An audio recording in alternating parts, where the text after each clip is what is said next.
Very good afternoon. It's very difficult to have sessions right after lunch. Thank you, VT. It was fabulous lunch. Well, for this conversation, the topic which is picked up is pretty interesting, and we've all been from the HR fraternity here. All the time, we want to, find this out that what employees are feeling. Sometimes willingly, sometimes non-willingly as well. So that's a very interesting topic. So for this conversation, I would first like to have Gaurav to kindly tell us that what are his views on this and what are they doing at their organization. Good afternoon, everyone. Thank you, Business World, for creating this platform and picking up the right topics, which are right now the buzzing topics. And in fact, I represent the Balancehero and True Credits, which is the NBFC organization. We are primarily a fintech organization. And yes, the topic. Look, I just want to share an example why and how this feedback keeps on changing, and how this feedback is very, very relative, and how employees compare. Just sharing an example, I asked one of my employee while sharing the appraisal letter. We gave a good amount of increment to that employee, and said that, "Are you happy?" And that employee looked here and there and said that, "Can I come back to you tomorrow?" I said, "Why?" So he said, "Let me confirm what my other colleagues have got." So happiness is always relative, but then yes, it is important that feedback should be a continual process. It cannot be an event that we create that today is the feedback day or today is the survey day. It has to be a continual process wherein the organization creates the mechanism where employees come forward and share their feedback. There was one entrepreneur which when I was discussing with him that how he has kept his organization engaged, and the attrition is so very less.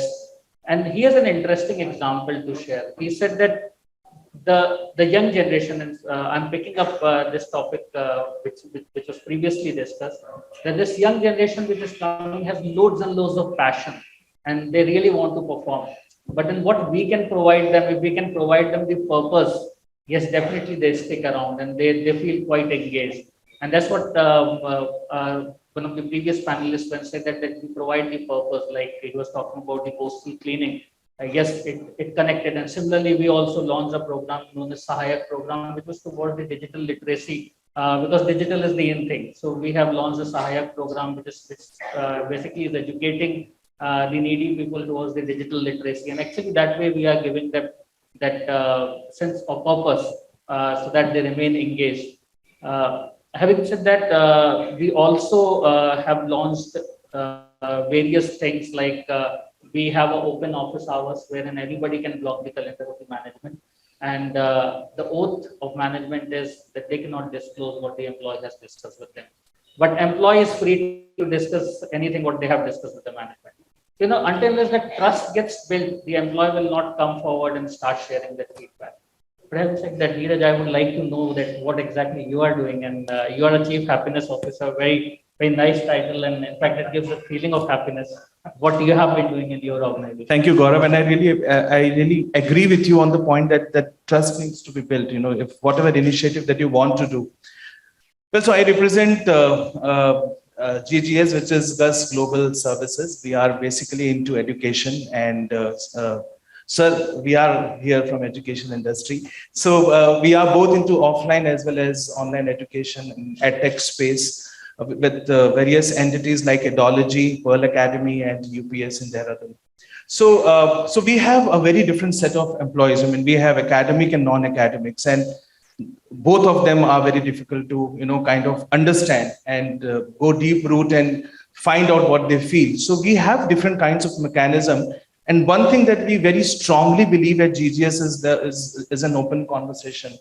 So the kind of mechanism that we have had and we have been having is a very open conversation to the leaders, especially with our CEO, with whom we share a different kind of camaraderie. We have Chai Pe Charcha, we have open houses, we have focus group discussions. And based on these discussions, then we have now formulated certain initiatives which are further goes down to mind, body, and soul, that how happiness can be brought to mind, body, and soul. So we have, for mind, we have Main Hoon Now, wherein it's more for the well-being, what what Sharma was explaining a session before regarding different kinds of well-being. So something to do with that. Then we have for physical health, we have Sanjeevni. Then we have Ashay. Ashay is for because a lot of our staff, which is the support staff, basically they feel that nothing is being done for them. So Ashay is something wherein because we are into education, we have brought free of cost graduation for the ones who are 12 pass. So we are giving them laptops, we are giving them all the facilities, we are giving them mentors, and we are also giving them language training, and we have got them the BBA from UPS, which is our university. So it becomes very, Ashay gives a lot of Ashay to them to, do something better. So likewise, we have positive culture, then we have a lot of other things that we are doing under the happy space. But one thing which is very important, which you also touched base, Gaurav, is basically, and which I really want you further to elaborate on, is regarding building the trust factor. Now, when we talk about how employees and what employees feel, and you really picked up a very good example of somebody who got an increment, and he said that I would first like to find it out that how others are feeling. So, how you're building that trust factor at your organization, and is there a set mechanism with which you are doing, or is it that you are doing it more conceptually? Look, actually, I'm just connecting the previous topic when it was told about the young generation. And actually, we are on the cusp of a different industrial revolution now. It's more connected revolution. We talked about the industrial revolution, mechanical revolution, and then now this is the revolution which is coming as the connected revolution. Sorry. And wherein every employee, if they say something, it spreads very fast. And ultimately, for building that trust, your intent should be there. Taking feedback is very easy, right? I sit with you and I say that, okay, give me your feedback. But then what happens after that? Generally, we don't close the loop, and that actually creates the deficit. Unless we are closing that loop, and that's what we have been doing. We actually, whatever feedback comes, we are not afraid of facing the employees and answering the tough questions also. And our management gives that much of empowerment to the employee that we use a tool called Slido, and wherein employees can ask anonymous questions. And the management comes forward in the town hall and answers those questions, that why the feedback was not implemented. We generally try to close the loop so that there is a reasoning that why a certain feedback has not been implemented and what are the actions that we have planned based on the employee feedback. And that is actually creating a culture wherein employees are coming forward and expressing their views openly. And that's how we have been able to, somebody was talking about 90% retention rate. In fact, I can also proudly say that we have a retention rate similar to that range. And in this type of scenario wherein you are losing a lot of technical talent, that type of retention rate we are very proud of. And people don't want to leave us because they say that this is the organization which hears us, which listens to us. And that's why your intent is very, very important. Employees should know that what is your intent. But you talked about what a lot of initiatives that you have taken, Ashay, and how employees feel connected with these things. Yeah. So these initiatives, Gaurav, are the outcomes of what they have felt, or what they have spoken during the focus group discussion. Because when we had this focus group discussions with the randomly selected set of people from various departments, what we have done is, because we come from education industry, everything boils down to doing some kind of research behind it. So we took the keywords and we found certain variables and we put it into analysis, and we did some kind of analysis to it, and that gave us an indication that these are the areas where probably the employees want more. And as you rightly said, it's a connection revolution, and I would rather name it as a network revolution rather than connection revolution, because networking is very strong amongst the employee fraternity. And also what you said, I completely connect with that the loop needs to be closed. The employee can feel and they can share feedback. So in GGS, what we normally do in our annual event, it's a very open conversation wherein it is unfiltered conversation which happens between the employee and the CEO of the organization. So you can't miss whether it is good, bad, ugly, whatever kind of feedback. And then we go back and we analyze and we see that what feedbacks we can work on and we can bring on changes, and what feedbacks we can't do anything about it at that point in time. But then we give a reasoning that, you may have felt this way, but this is what it is, and this is what can be done, this is what cannot be done.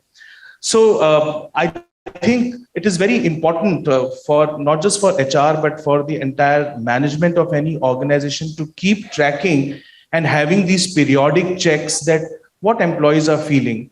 Also, we have a very strong mechanism, taking one more minute here, of the exit interviews, wherein we have a very open conversation to understand that what you have felt. And most of the time, people have gone out probably for growth, and not because they have been facing issues with the bosses or with the overall ecosystem of the organization. They have been very, very receptive about the things that we have done for them. But yeah, and of course, our retention rate is also probably 95, 96.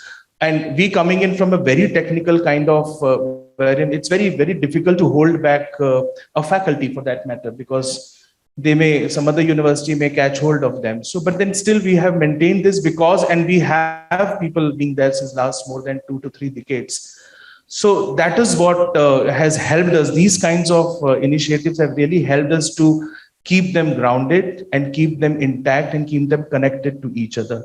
So that is what, as a last note, I would like to say is that it's very important for all of us that we be connected with our employees. We keep going back to them, not just on certain occasions, but on a continuous, regular, periodic, as a practice to understand that what they feel, and also closing the loop, as Gaurav was talking about.